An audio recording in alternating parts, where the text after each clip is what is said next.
Hello மக்களே, நம்மளோட சுவாமியும் லட்சுமி பிரியாவும் சேம் காஸ்டியூமில் இருக்காங்க.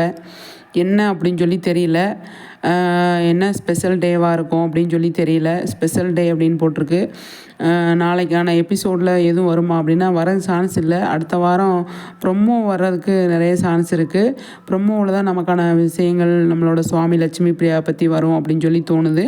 ஆனால் செம்ம ஸ்டைலாக நிற்கிறாருங்க நம்மளோட சுவாமி. பயங்கரமாக ஸ்டைலாக நிற்கிறாரு.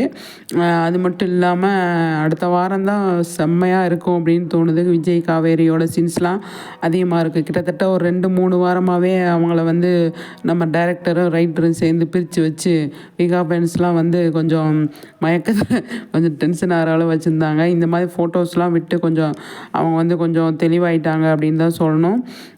அடுத்தடுத்த விஷயங்கள் என்ன பண்ண போகிறாங்க அப்படிங்கிறது இப்போ இந்த சேம் காஸ்டியூமுக்கு என்ன ரீசன் அப்படின்னு சொல்லி தெரியல. எல்லாருமே வந்து சேம் காஸ்டியூம் அப்படின்னு சொல்லிட்டு அதை வந்து நல்லா மென்ஷன் பண்ணிகிட்டு இருக்காங்க. அடுத்தடுத்த விஷயங்கள் எப்படி கொண்டு போகிறாங்க அப்படிங்கிறத வெயிட் பண்ணி தான் பார்க்கணும். நம்மளோட சுவாமியும் லட்சுமி பிரியாவும் சேம் காஸ்டியூமில் இருக்காங்க அப்படின்னா விஜய் ஏதாவது ஸ்பெஷலாக காவேரிக்காக வச்சுருக்காரா அப்படிங்கிறது சொல்லி தெரியல.